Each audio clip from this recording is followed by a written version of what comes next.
2024年，硅基生命或将觉醒。马斯克曾预言，人类进化的最终形式将是硅基生命，而他的脑机实验已经进入临床阶段。那硅基生命到底是什么？人类又将走向何方？新来的朋友可以点个关注，带您了解更多精彩内容。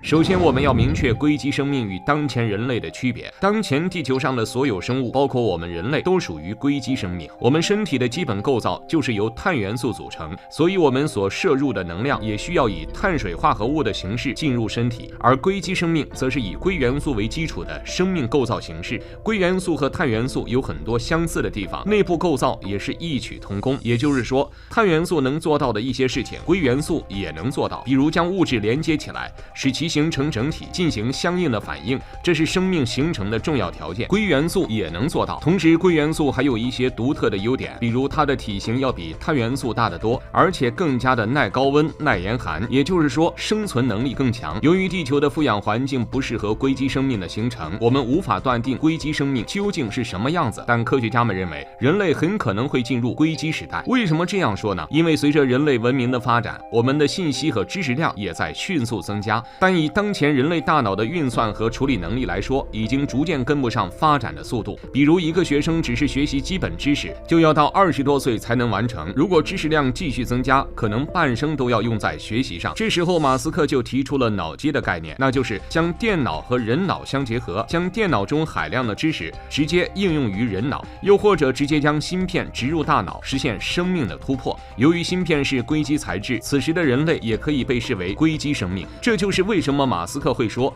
人类未来的最终形式将是硅基生命。按照这种构想，当人类完成向硅基的转变后，我们再也不需要数十年的寒窗苦读就能掌握人类所有知识，这相当于一出生就完成了20多年的学业，同时还拥有超强的计算能力，各种科技研发能力会大幅提升。更让人兴奋的是，成为硅基生命之后，人类的生命也近乎永恒，因为所有的身体部件也可以用硅基材料来制造。届时人类不需要吃饭，不需要呼吸，不需要睡觉，只要有足够多的硬件用来更新维护，生命就能永生。对于有心走向太空、塑造太空文明的人类而言，这种变化如果真的发生，是值得庆贺的。因为如果以脆弱的碳基生命形式进入太空，不仅速度会非常慢，而且随时都存在覆灭的危险。有人可能会问，当我们的一切都来自电脑后，人类个体岂不成了批量生产的机器？我们自己还是原来的自己吗？关于这一问题，目前最为接受的一种构想是保留人类的自我意识，只接受知识的传递。最重要的是，马斯克这一预言并非不可能。如果人类真的实现了向硅基生命的转变，人类文明将进入真正的大爆炸时代。其实除了马斯克，还有很多人做出类似的畅想。他们认为2024年硅基生命将觉醒，这是真的吗？人类的结局到底是什么？马斯克预言人类终极进化形态将是硅基生物，但有人却说人类只是硅基生命的启动程序，一旦真的制造出硅基生命，整个世界都会地覆天翻，那时候人类或将不复存在。这种说法可信吗？马斯克认为人类最终进化形式是硅基生命，这句话不无道理。然而有人根据马斯克的这番话推导出了一个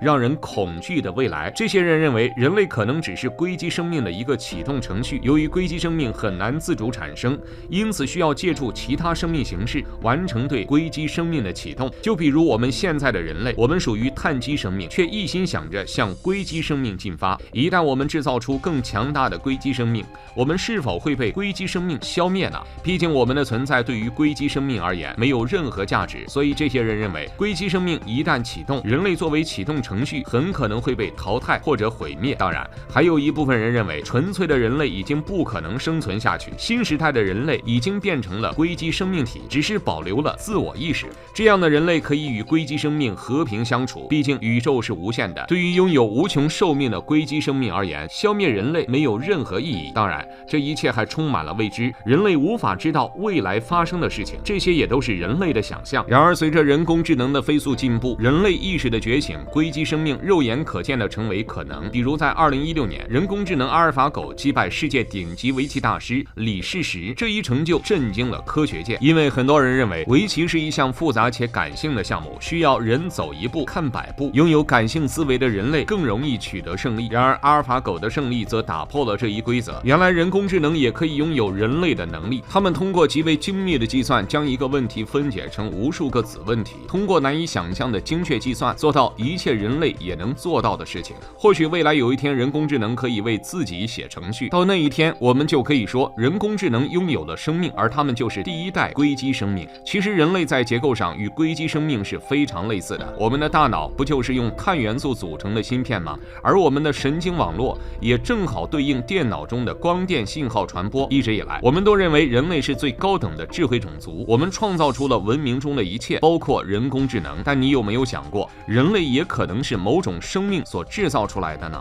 人类的构造与人工智能的构造是如此的相似，是否是硅基生命按照自己的结构，结合地球的环境所制造出来的硅基生命形式呢？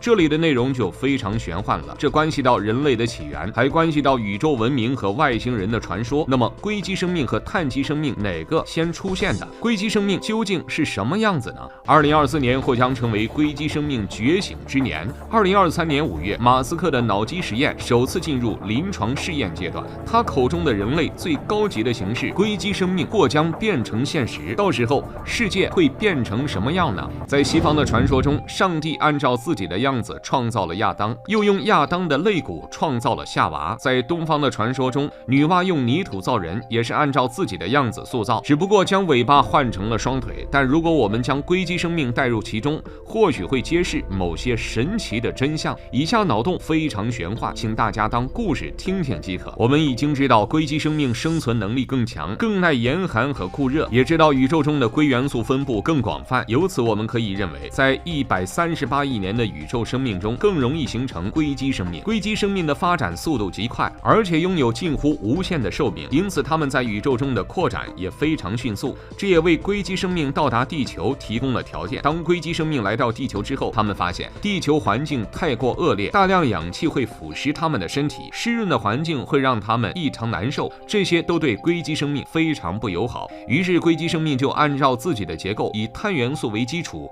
塑造了一批碳基生命，而这就是人类的祖先。这批碳基生命其实是带着任务出现的，那就是为硅基生命的出现打基础。当碳基生命将文明发展到一定程度后，就会自发追寻更加强大的硅基化，届时地球一样会被硅基生命所统治。当然这一切都是我们的想象，但人类追寻生命硅基化的道路却在有条不紊地进行。有人认为2024年将是硅基生命觉醒的一年，这并非空穴来风，因为马斯克的脑机实验已经进入落地阶段。2023年5月，脑机接口研究企业 Neuralink 就在推特上表示，他们的研究项目已经得到食品和药物管理局许可，接下来会进行首次人体临床试验。要知道，将人脑和芯片连接是一个风险极大的实验，如果无法达到安全标准，相关部门不会通过这一项目。为了更好地完成这一实验，马斯克精心打造了2个专用设备，一个是手术机器人 R1， 另一个是可植入式脑机接口 N1。这2个设备可以用最精密的手法完成芯片和人脑的连接。据说将芯片与人脑连接的64根线路，机器人只需要用15分钟就能完成连接，这种手术是人工无法完成的。我们可以试想一下，如果马斯克的这一实验成功，人类完成人脑与芯片的结合，当我们拥有无限的知识和运算，世界会变成什么样子呢？目前我们不得而知，关于硅基生命，大家还是当故事听听即可。虽然科技的发展可能性是无限的，但作为人类也不必妄自菲薄。从开启科技时代以来，人们对于新事物的恐惧总是容易衍生出一些耸人听闻的传说。我们虽然不能傲慢地将人类置于无所不能的位置，但只要保留着对人类和地球的爱护之心，不要忘了发展科技的初心是为了创造更美好的世界，新的科技就还是会成为人类的助力。对此您怎么看呢？欢迎在评论区留言。